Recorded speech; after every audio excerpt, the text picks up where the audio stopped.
Yo, it's Guido coming at you with the Tactics Talk. Welcome back, everybody. Thanks for tuning in. I've got my coffee, just got this brewed up. Very nice French roast. You know what we're going to talk about today, my friends? We're going to talk about the tanks you can buy in the world of tanks. Danger, danger, right? Danger, Will Robinson. There's a lot of them. So we'll go over a few things. We're going to talk a little bit about the best vehicles for earning credits, the best vehicles for random battles slash frontline, the first premium vehicle for new players, what should you kind of aim at, and vehicles that everyone should have, basically. We'll go over a little bit of all of that as we go through it. We're going to trawl through the premium shop to do that. And I learned something about the premium shop that I did not know in terms of its relationship to the vehicles in the tech tree that you can buy for gold. Now, some of you may already realize this, but we'll get to that when we get there. My friends, premium vehicles, a very personal decision. A lot of people want to ask the question, what's the best? Which one should I use? Which one should I buy? What's the best value? Let's just cover the value piece right off the bat. That is intensely personal. If you can afford it, go for it. If not, don't. But there are many ways to get some of these vehicles in World of Tanks. So you don't necessarily just have to pay out the cash. But we'll look into the store and find some of the things you can do, or some of the tanks you can buy for cash. You can also get it for gold, which of course you can get out of Christmas boxes and winning contests and many other ways as well. So there is a large amount of ways to get these vehicles. So intensely personal, but the question becomes, what's a good tank for earning credits? What's a good tank for winning? What's a good tank for win 8? And what's a good tank for training, all that stuff? Basically the same tank. I wish there was a place we could go in terms of credits and just go, all right, which tank gets the best credits per game? I have not found that. If you have a site like that, let me know, but I've dug around, cannot find. However, there are many sites that will help us find out what tanks have good DPG, win rates, that kind of thing. And because credits are generally damage per game, or the damage you got in the game, heavily anyway, then that's a pretty good gauge. And I want to say at the end of all of that mess, it is just the best tank that you like. All right, what's your play style? What kind of tank do you like? That's a great place to start with. Hey Guido, which premium should I get and which is going to make the most credits? Because you want to do well in it. If you do well in a tank, it's going to grind you out some credits. You want it to be a premium tank, remember, because a premium tank is going to give you extra credits as opposed to a reward tank. A reward tank won't give you extra credits. Most of the premium tanks are tier 8 and below. We obviously have the tier 9 right now. The Sturv K is the first premium that makes credits at tier 9. You can see that I've got the Lerva right there. We'll just start with that one right off the bat. That's one of my favorites. It's been out in the game for a long time. It is in the store. It is in the tech tree for gold. Easily obtainable. Very comfortable tank. A great tank for beginners. Very forgiving in terms of its armor. It will also help you learn how to side scrape. It has great pen with its standard round. That's another thing you want to think about. And I don't put that as a priority, the pen on the standard round. It's good. It's going to help you make credits, but I don't prioritize that. I think I'd rather have a tank I do well in more than just go find a tank out there that has a high standard pen and go, yep, that's my credit earner. If those two happen to be the same thing, perfect. That is good for you. Go for it. But they're all considerations. Is it a good tank? Does it have good pen? Does it have low ammo, premium ammo cost, special ammo cost? That's kind of way down there on my list, but that's nice if you've got that. Is it accessible? Is it accessible? Can I get it for gold? Do I have to buy it? Is it usually a marathon tank? Does it randomly show up in the premium shop? Okay, so we'll talk about a few of those things as we go. All right, well, let's get started and take a look at some of my favorites. The first thing I wanted to go over is a couple places that you can kind of figure out where the good tanks are, or figure out which tanks are doing well. This is a site called TomatoGG right here. You can see it behind me, and it has the tier 8s, and I've selected premium, and it is the last 60 days. So pretty good site for kind of seeing, at least as far as win 8, win rate, DPG. And what I've done is I've selected for DPG here. Get this thing going, there we go. And you can see we've got some tanks at the top that, these are reward tanks. So that's one thing you got to look at is what is the accessibility of the tank, and how is the tank obtained by the player base. And you can tell that the Charlemagne and the Chimera here have really high win rates and really outlier win 8s. That's because these are obtained by generally good players. So they're probably pretty good in terms of credits. And to be quite honest, I don't remember if these are premiums or reward tanks. But I want to jump down to the Skoda T56, which is near the top in DPG. This is a fairly new premium tank, so that you can tell right away, and it has a lot of battles, so there's a lot of people playing it. It's doing very well across the board. That's probably a pretty solid tank for making credits. Interesting, the Aston Rex and the 122 TM and the Emil are all up here, but all of these, down to the Emil 1951, you can only get these at various times through the year. The Barask happens to be in the shop right now, but it's a similar thing, and it goes on and on. So you can sort for DPG, win rate, or win 8 on TomatoGG and kind of do a little research on which tanks are good. Another place you can go is Watt Replays. You can see I've gone in here and I've selected for random battles only, tier 8s. And you can see we've got some of the usual suspects here, although it's a little bit different. There's the Sioux, which was fairly down the list, but near the top. Look at this in RHM. Uh-oh, there he is. Skoda T56, Emil 1. We've seen him already. The Barask. The T103 Sleeper. This happens to be Scorpiani's game. I recommend downloading that. I'll have a video on that one coming out. Really good game. The Turtle. Okay. Skoda T56. Yep. ISU 152K and Barask. So we've got some of the usual suspects in there, and then a couple interesting ones. Now remember, on this site, you're talking about one-off games where people just had huge games. So it may not correlate to averages over time necessarily. I don't know if people would say the RHM Borsig is a great credit earner, but it's probably solid for a tech treat tank. Now we're going to talk about premiums. We're going to talk about premiums because it's got some good pan. As long as you can do Borsig things, it does well. All right, let's go and jump into the shop and see what I like in there. All right, everybody, we're going to start off with the featured really quickly. Featured is where you're going to find some of the one-off tanks that are on sale for a short period of time. The Renegade happens to be on sale right now. You can pick that one up, and it is a very good tier 8 tank. In fact, that would be one of my probably top 10 as far as being both a good tank, a good credit earner, and good in pubs, as well as pretty good in frontline. I'm going to scroll down here. I wanted to talk about the Barask. I mentioned it earlier. This is also a very good tank. This is going to be a higher skill kind of tank as opposed to the Renegade. The Renegade will be a little more forgiving for the new players. The Barask is a fantastic tank for good players and can have a great credit earning potential, but because the skill floor is pretty high on this for doing well, if you're a newer player, I'd be careful about this one.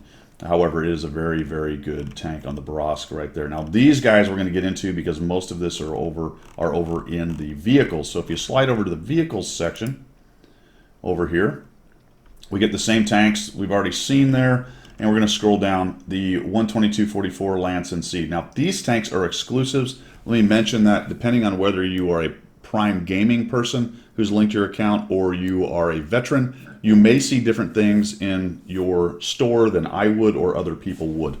So I'm seeing the Lance and C, the 122-44. 122-44 is a tier 7, is a pretty darn good casemate TD and makes pretty good credits. Lance and C is another one of those high skill floor, high skill ceiling mobile medium tanks with not a lot of armor. I like it, but as a new player I'd stay away from it. It can do pretty good credits. Marbreaker, you're talking about a tank that is a lot of armor, but very difficult to use and can be easily shredded. I would generally stay away from that unless you're a collector. 1357 is a fantastic tank. However, you're going to be tempted to shoot a lot of special ammo out of that tank. Still, it is a fantastic tier 7 light tank. There's the Renegade again. All right, we're going to scroll down here. What I learned, I did not know, but all these regular tanks in the store, we're going to switch over to the tech tree here, are the same tanks that you will find on the tech tree. Now, it's covered up back there, but you go to the tech tree, you bring up this gold section down below, and you can see all the different tanks that are for sale for gold. See if the Germans, there we go. Oh, no, it's still a little off to the side there. I'm hiding all of it, but it's the same tanks. So you can get them for gold in the tech tree, or you can buy them for cash over here. I did not know that. Lerva I talked about, one of my top 10 favorites. Fantastic tank for both new players and old. Very forgiving, good armor profile. Can teach you side scraping. Sturv.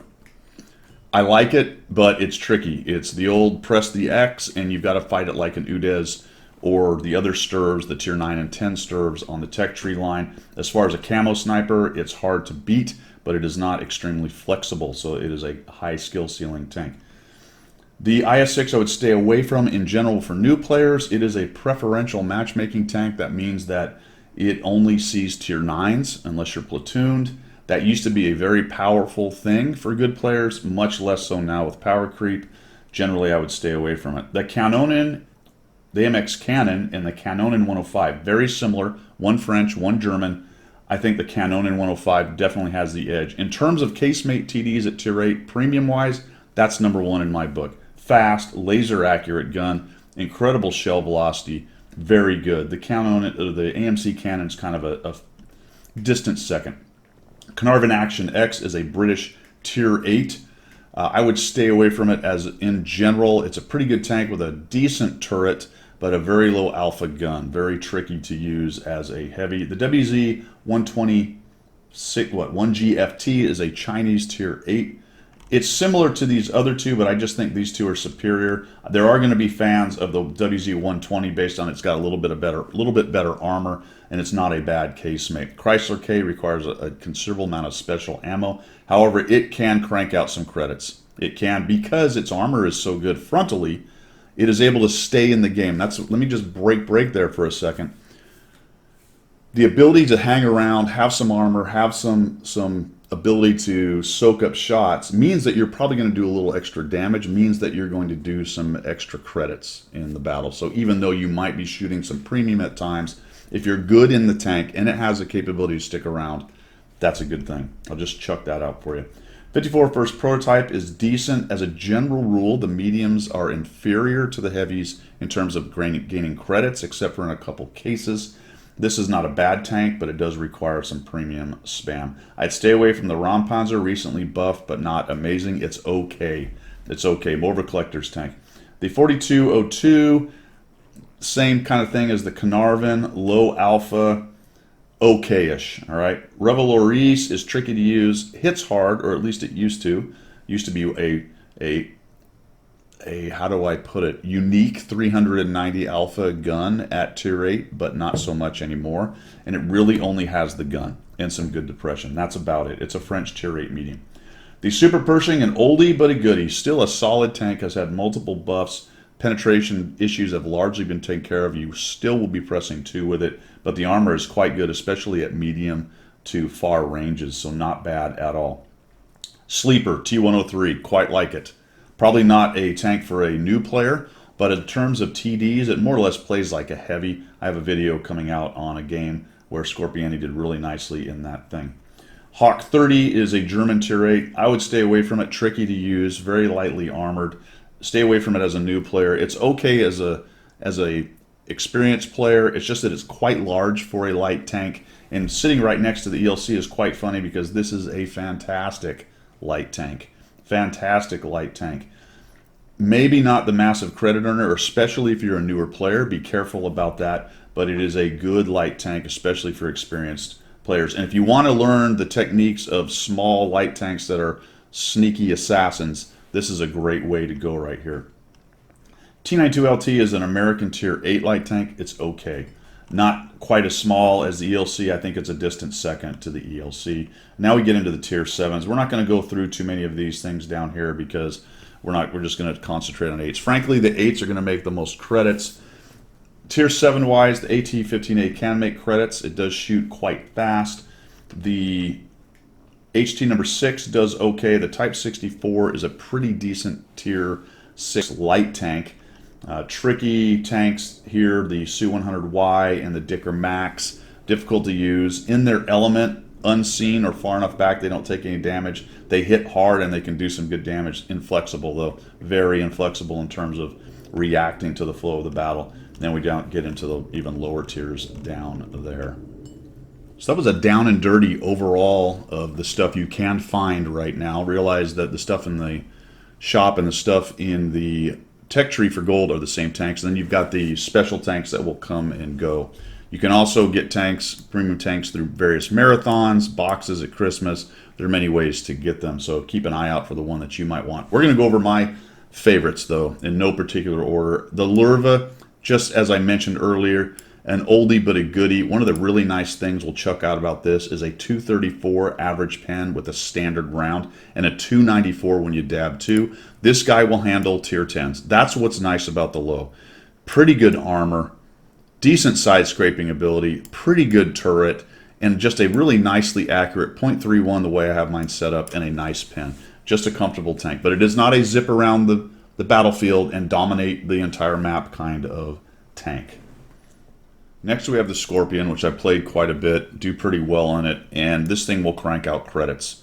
It will crank out credits, and it will fight tier 10s adequately as well. We're going to take a look again at the pen. 246 standard pen with a standard round, special round 311. There you go, off to the races. Hits pretty hard if we look over at the alpha at 390, which is real nice, and the dispersion at .28 for this particular tank. In addition, it's a TD with a turret that gives it flexibility and pretty good speed. That this tank can move around the battlefield mid to late game, and it will print some credits as well.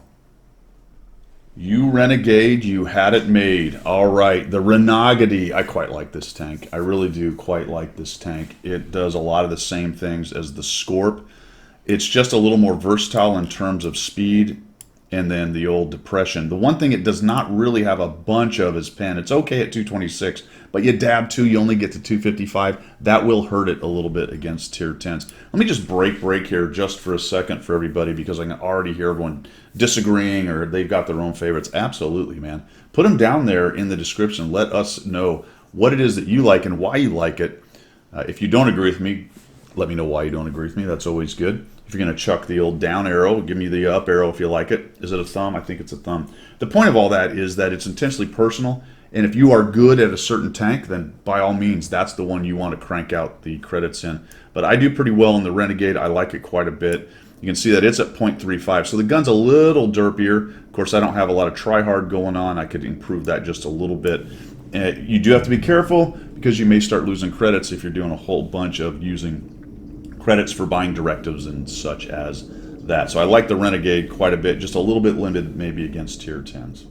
Next one of my favorites is the old Skirta T56, and while I don't have a lot of battles in this yet, I will take it to 100 Battle Challenge pretty soon. This is a pretty good one. You note that it has a lot of high damage games and people are really loving it. 460 alpha, 2-shot auto loader. The only limitation against tier 10s is only 248 pen and 208 for the standard round, so it's going to take a little bit of extra aiming, and its dispersion is not amazing, but the Skota is quite a good tier 8 premium. I don't think any premium best of list is complete unless you include the Progetto 46. This thing is an absolute little monster.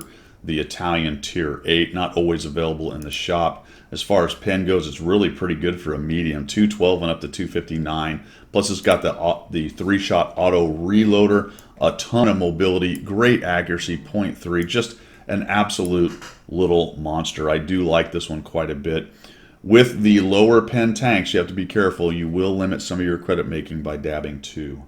Next is the CS52 Lis, the Czech medium at tier 8, a very comfortable, mobile, nice little tank. Hits for 320, which is pretty nice, has pretty good average DPM. Again, the pen is a little limited. It is a medium, 208 and 252 if you're dabbing 2. So you do have to be a bit careful with that little monster, but this is a really nice one. It's just a very comfortable tank. Sort of Soviet-esque with a little bit of a American capability chucked in there. Good old Barney here, the T103. Sort of a sleeper. My eyes were open to this a little bit more by Scorp's damage game out there, high damage game. The thing I like about this one is the 258 standard pen and the 307 armor piercing. However, it is a little bit tricky to get in position and survive in this thing. The turret's amazing. The hull is kind of garbage, but it's extremely tall and a little bit slow. However, the gun is fantastic, so allowed to do its thing, it will print you some credits. All right, guys, let me know what you think down below. I mean, this is really one of those videos that's just like an intensely personal video. There are going to be so many different opinions coming out down in the comments, but we want to hear them, so let us know, because it may be helpful to somebody else. As this is a learning channel, it's always a good opportunity to have other points thrown out there. If you like my list, great. If you didn't, let me know down below.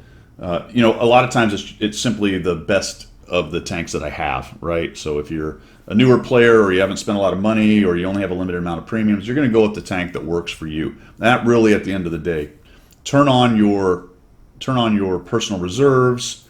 If you've got premium time, great. Play your premium tank, get as much damage as you can, use as little premium ammo as you can, and then you're going to make good credits. The last thing I'll say about the premium ammo piece is you can use too little, right? I have to do damage to get credits. I need to do damage to win and survive and stay in the game to do more damage to get credits. So it's not a case of when I want to make money, I just go out with no premium ammo. You can do that, but I think you're gimping yourself a little bit. You just have to become disciplined in when you use the premium slash special slash whatever the word of the day ammo is out there. But let me know down below what you think of my list out there. We threw out a lot of different tanks. I gave you some of my very favorites. There are a lot of good premiums in this tank, and there's at least another dozen top tier I could have mentioned in the video. But we got to keep it short for your short little attention spans, my friends. Got a short attention span, short little attention. That's all I've got. We'll see ya.